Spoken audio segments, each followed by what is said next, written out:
لوگوں کی چیخیں آسمان سے باتیں کر رہی تھیں۔ بار کے کاؤنٹر پر شراب پھیل چکی تھی، لوگ وہاں سے اٹھ کر نیچے چھپے ہوئے تھے۔ میں نے ایک بوتل اٹھائی اور اسے ریک میں لگی بوتلوں پر دے مارا، جس سے بہت ساری بوتلیں ٹوٹ گئیں اور ان سے شراب بہنے لگی۔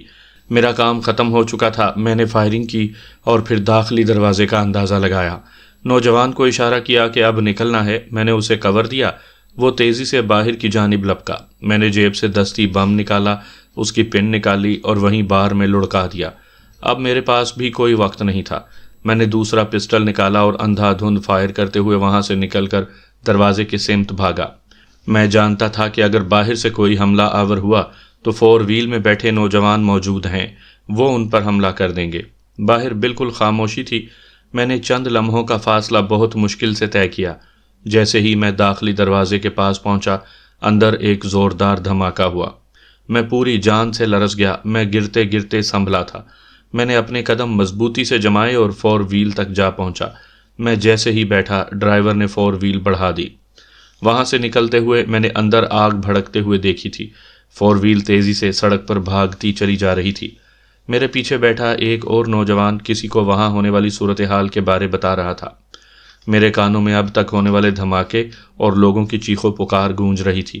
میں خاموشی سے پسٹل کا میگزین بدل کر کسی بھی نئی صورتحال کے لیے تیار ہو گیا تھا۔ اس سڑک کے اختتام پر ایک بڑا سارا کراس تھا۔ وہاں تک ابھی کیسینو پر حملے کی اطلاع نہیں پہنچی تھی۔ وہاں سب معمول کے مطابق تھا۔ ڈرائیور نے فور ویل نہیں روکی بلکہ سیدھا چلتا چلا گیا۔ اگلے کراس سے پہلے ہی وہ ایک چھوٹی سی ذیلی سڑک پر مڑ گیا۔ وہاں سے نکلا تو سامنے ایک بڑی سڑک تھی۔ وہ بالکل ویران سڑک تھی، یہاں تک کہ ایک جگہ 2 کاریں کھڑی دکھائی دی۔ ڈرائیور ان کے پاس جا کر رک گیا۔ جب تک فور ویل رکی، میرے پیچھے بیٹھے نوجوان نے مجھے بتایا کہ میں کس کار میں جا کر بیٹھ جاؤں۔ میں نے ویسا ہی کیا۔ باقی بھی اتر کر دوسری کار میں بیٹھنے لگے۔ میرے بیٹھتے ہی ڈرائیور نے کار بھگا دی۔ مجھے سمجھ آ رہا تھا فور ویل کسی نہ کسی کیمرے میں آ چکی تھی۔ اس سے اندازہ لگایا جا سکتا تھا کہ حملہ آور کون ہو سکتے ہیں۔ انہوں نے اس فور ویل سے جان چھڑا لی تھی۔ پھر میرا اندازہ درست ثابت ہوا۔ میں نے بیک مرر میں دیکھا، فور ویل میں دھماکہ ہوا، وہ پھٹ چکی تھی اور اس میں آگ کے شعلے بلند ہو رہے تھے۔ اپنی طرف سے کوئی بھی ثبوت وہیں ختم کر دینے کی کوشش کی گئی تھی۔ میں نے سیٹ سے ٹیک لگا لی۔ کاریں واپس شہر کی جانب آ گئی تھیں۔ ایک جگہ آ کر دوسری کار ہم سے جدا ہو گئی۔ تب میں نے ڈرائیور کی جانب دیکھا تو چونک گیا۔ اگرچہ اس کا چہرہ تھوڑا سا ڈھپا ہوا تھا، مجھے شک ہوا جیسے وہ کوئی لڑکی ہو۔ میں نے زیادہ تجسس نہ کیا اور سامنے دیکھنے لگا۔ تقریباً 20 منٹ تیز تر سفر کرنے کے بعد ہم ویران سڑکوں سے ہوتے ہوئے ایک پوش علاقے میں آ گئے۔ ایک آہنی گیٹ کے سامنے اس نے کار روکی تو روشنیوں سے اندازہ ہوا کہ وہ بنگلہ کافی بڑا ہے۔ ہم جیسے ہی رکے، فوراً ہی چند سیکیورٹی گارڈز لپکے۔ ان کے انداز سے لگ رہا تھا کہ جیسے وہ ہمارے انتظار میں ہو۔ سیکیورٹی والوں نے زیادہ وقت نہیں لیا اور کار کو اندر آنے دیا۔ سامنے بنگلے کا مین پورچ تھا۔ کار ادھر نہیں گئی بلکہ فوارے سے گھوم کر دائیں جانب چلی گئی۔ سامنے یوں عمارت بنی ہوئی تھی جیسے بنگلے سے ہٹ کر کوئی آفس یا الگ قسم کا گھر ہو۔ ڈرائیور نے کار روک دی، پھر اترتے ہوئے مجھے آنے کا اشارہ کیا تو میں نیچے آ گیا۔ وہ مجھے لیتی ہوئی داخلی دروازے سے اندر چلی گئی۔ سامنے ہی ایک مضبوط جسم کا ایک گارڈ نما شخص کھڑا تھا۔ اس نے ہمیں دیکھا تو لڑکی نے ہاتھ اوپر کر دیے۔ گارڈ نے اس کی تلاشی لی۔ میں نے بھی ایسا ہی کیا تو اس نے جانے کا اشارہ کر دیا۔ لمبی راہداری میں دائیں جانب مڑ کر وہ ایک کمرے کے سامنے آ کر کھڑی ہو گئی۔ اس نے دروازہ ہلکا سا بجایا اور پھر کھول کر پہلے خود اندر گئی، پھر چند لمحے بعد مجھے اندر بلا لیا۔ پرتعیش سامان سے سجے ہوئے کمرے میں داخل ہوتے ہی ایک خوشگوار بھینی بھینی مہک میرے نتنوں سے ٹکرائی۔ کمرے میں روشنی اتنی زیادہ نہیں تھی۔ سفید، سیاہ اور طلائی رنگ وہاں کی ہر شے میں نمایاں تھا۔ تبھی میری نگاہ سامنے کھڑی ایک عورت پر پڑی۔ اس کی پشت میرے سامنے تھی۔ ایک لمحے کو مجھے لگا کہ جیسے میرے سامنے کوئی طلائی بت نصب ہے یا کوئی مومی مجسمہ۔ اس نے میرون رنگ کی ساڑی پہنی ہوئی تھی۔ اسی رنگ کا مختصر سلیو لیس بلاؤز تھا۔ اس کی کمر آدھی ساڑی کے پلو نے اور آدھی اس کے لمبے سیاہ بالوں نے ڈھانپی ہوئی تھی۔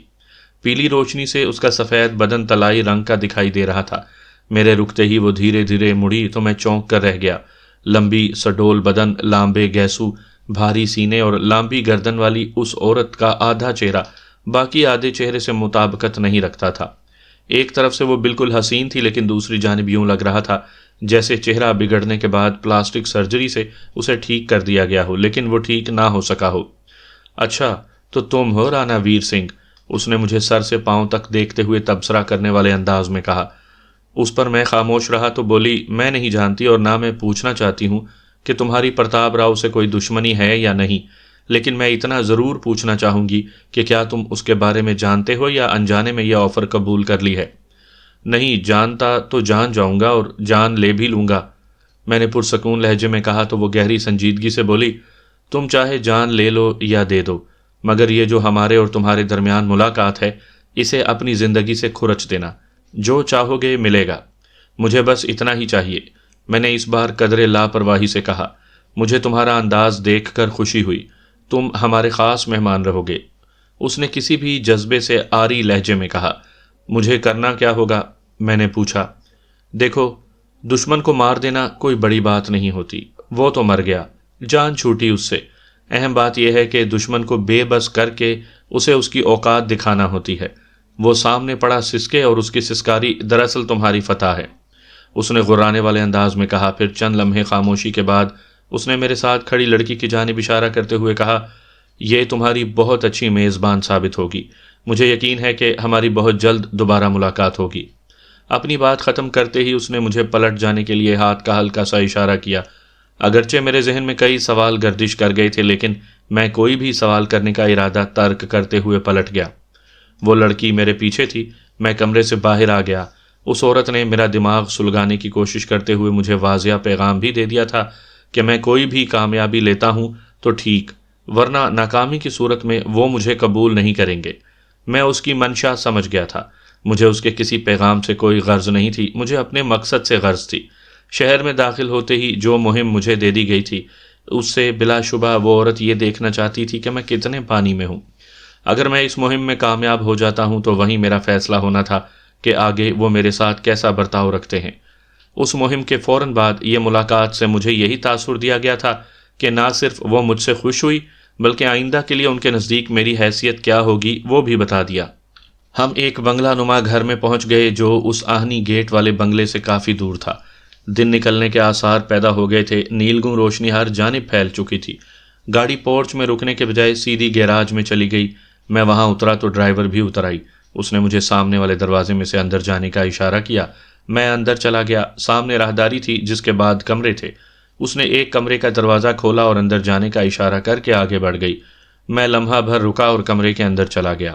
وہ ایک پر آسائش کمرہ تھا۔ میں ابھی کمر بھی سیدھی نہیں کر پایا تھا کہ ہلکے سے کھٹکے سے میری آنکھ کھلی تو کمرے میں اندھیرا تھا۔ تبھی کھڑکی سے دبیز پردہ ہٹا تو اجالا کمرے میں در آیا۔ ہر طرف روشنی پھیل گئی، اس کا مطلب تھا کہ میں کچھ دیر سویا تھا۔ پردہ ہٹانے والی ایک دراز قد لڑکی تھی۔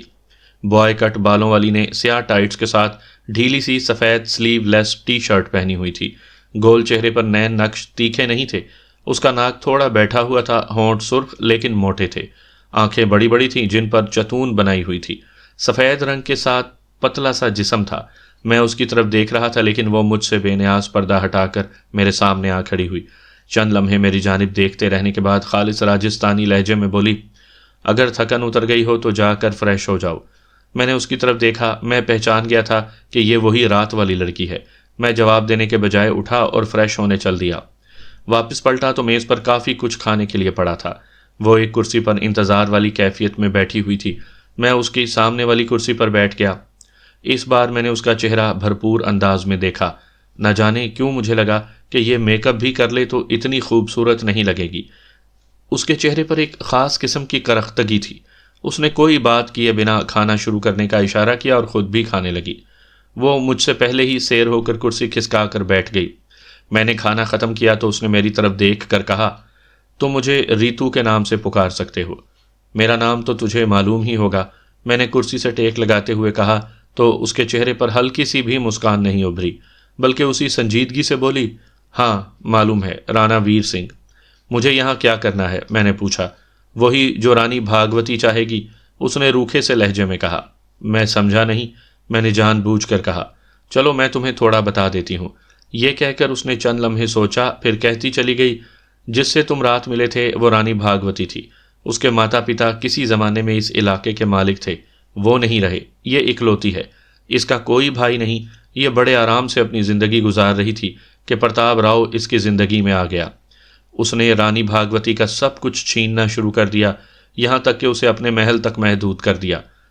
تو کیا وہ اب اس سے بدلا؟ میں نے کہنا چاہا تو وہ تیزی سے بولی، پرتاپ راؤ نے اس سے سب کچھ ہی نہیں چھینا، اس کی زندگی اجیرن کر دی ہے۔ وہ شادی نہیں کر سکتی کیونکہ پرتاپ راؤ نہیں چاہتا۔ اس کا حسن ختم کر دیا کہ وہ اسے داغدار کر دینا چاہتا تھا، وہ اسے جینے بھی نہیں دیتا۔ مجھے یہ بتاؤ کہ تمہاری رانی بھاگوتی چاہتی کیا ہے؟ میں نے اکتائے ہوئے انداز میں پوچھا۔ پچھلے 2 برس سے اس نے تہیا کر لیا ہے کہ اس پرتاپ راؤ سے چھٹکارا پانا ہے، لیکن رانی کا کوئی بس نہیں چل رہا۔ 1-2 بار کوشش بھی کی لیکن رانی ہی کے بندے مرے۔ اب رانی آخری کوشش کرنا چاہتی ہے۔ اسی مقصد کے لیے اس نے کچھ لوگ اکٹھے کیے ہیں، جن میں ایک تم بھی ہو۔ ریتو نے کہا تو مجھے لگا کہ یہ کہانی کافی ادھوری سی ہے۔ اصل کہانی کیا ہے مجھے یہ جاننے کی ضرورت بھی نہیں تھی، مجھے اپنے مقصد سے مطلب تھا، اس لیے میں نے کرید نہیں کی۔ وقت نے اگر میرا ساتھ دیا تو یہ کہانی خود بخود میرے سامنے آ جائے گی۔ سو میں نے بات کرنے کا موضوع ہی پلٹتے ہوئے پوچھا، کیا رانی بھاگوتی کے اس نیٹ ورک کو تم دیکھ رہی ہو؟ ابھی تک یہاں کوئی نیٹ ورک نہیں بنا ہے، بس لوگ ہی لوگ ہیں جنہیں رانی پال رہی ہے، اور بس ان سے کوئی کام نہیں لیا جا رہا ہے۔ یوں سمجھو کہ کوئی کام لینے والا ہے ہی نہیں۔ ہاں، رات جو پہلا اٹیک ہوا اس میں بھرپور کامیابی ملی ہے۔ پرتاپ راؤ تڑپ رہا ہے۔ اصل میں کرنا کیا ہے، راؤ کو قتل کرنا ہے یا ختم کرنا ہے؟ اس کا گھمنڈ، اس کی طاقت اور اس کا یہ سارا نیٹ ورک۔ ریتو نے نفرت سے کہا، تم لوگ کیا سوچ رہے ہو؟ کس بنیاد پر یہ سب ختم کر سکو گے؟ میں نے طنزیہ لہجے میں پوچھا تو اس نے میرا لہجہ نظر انداز کرتے ہوئے کہا، ہمارے پاس اس کے بارے میں بہت زیادہ معلومات ہیں، ان کے اندر تک ہمارے لوگ موجود ہیں جن سے فائدہ لیا جا سکتا ہے۔ تم یہ تو جانتے ہو اور سمجھتے بھی ہونا کہ معلومات خود ایک طاقت ہے۔ معلومات کون دیتا ہے؟ میں نے پوچھا۔ بہت سارے لوگ ہیں جو اس پورے علاقے میں پھیلے بھی ہوئے ہیں، اس نے میرے چہرے پر دیکھتے ہوئے کہا۔ جس طرح تم بتا رہی ہو پرتاپ راؤ ایک طاقتور آدمی ہے تو اس کا نیٹ ورک بھی تو ہوگا، تو کیا وہ تم تک نہیں پہنچ سکتا؟ میں نے پوچھا۔ پہنچ سکتا ہے، لیکن ہمیں یہی کوئی ثبوت نہیں دینا کہ ہمارے پیچھے رانی بھاگوتی ہے، اسی لیے کچھ لوگ اکٹھے کیے ہیں۔ اس نے بتایا تو میں نے اکتائے ہوئے انداز میں کہا، ٹھیک ہے، جب میری ضرورت پڑے تو بتا دینا۔ میرے یوں کہنے پر وہ چند لمحے میری جانب دیکھتی رہی، پھر کچھ کہے بنا برتن اٹھا کر چلی گئی۔ میں بیڈ پر جا کر لیٹ گیا۔ نہ جانے مجھے کیوں لگا تھا کہ وہ بہت کچھ چھپا رہی تھی۔ اگر رانی بھاگوتی نے بساط بچھا ہی لی تھی تو کرائے کے مہرے کب تک چلتے؟ اس کے اپنے لوگ کیا اتنے وفادار نہیں ہیں کہ رانی کے لیے جان دے دیں؟ رانی اور پرتاپ راؤ کا کوئی نہ کوئی ایسا تعلق ضرور ہوگا جس کی بنیاد پر یہ دشمنی ہے۔ میرا ذہن یہ قبول ہی نہیں کر رہا تھا کہ ایسا کچھ رہا ہوگا۔ اندر کی بات کیا تھی یہ تو وقت ہی بتا سکتا تھا۔ مجھے ان کی دشمنی سے کوئی غرض نہیں تھی، مجھے اپنے مقصد سے مطلب تھا۔ اگر وہ مجھے دکھائی دے گیا تو پھر نہ مجھے رانی سے اور نہ پرتاپ راؤ سے کسی سے کوئی لینا دینا نہیں تھا۔ تقریباً 2 گھنٹے بعد ریتو پھر آن وارد ہوئی۔ اس کے ہاتھ میں ایک انگریزی اخبار تھا۔ اس بار اس نے ڈھنگ کے کپڑے پہنے ہوئے تھے۔ اس نے سیاہ پتلون اور اس پر نیلی چیکدار شرٹ پہنی ہوئی تھی۔ اس نے اخبار میری جانب بڑھا کر خود کرسی پر بیٹھتے ہوئے کہا، اس واردات کو ڈکیتی کا ہی رنگ دیا گیا ہے۔ میں نے اخبار پر سرسری سی نگاہ ڈالی۔ مرنے والوں اور زخمیوں کی تعداد لکھی ہوئی تھی، ڈکیتی کی رقم اور ڈکیتوں کے بارے درج تھا۔ CCTV کیمرے سے تصویریں بھی تھیں۔ میں نے اخبار ایک جانب رکھتے ہوئے پوچھا، پرتاپ راؤ کا کیا خیال ہے، وہ بتاؤ۔ وہ ابھی کچھ نہیں بولا، اس نے کہا۔ جب وہ بولے تو بتانا، میں نے پرسکون انداز میں کہا۔ وہ چند لمحے میری جانب دیکھتی رہی، پھر پوچھا، کچھ معلومات ہیں، لیکن اس سے پہلے میں یہ پوچھنا چاہتی ہوں کہ ان حالات میں ہم کوئی کارروائی کر سکتے ہیں یا ابھی چند دن رکنا ہوگا؟ تم نہ جانے میرے بارے میں کیا سوچ رہی ہو، یا شاید میرا امتحان لے رہی ہو، میں نے ضد ہوتے ہوئے کہا۔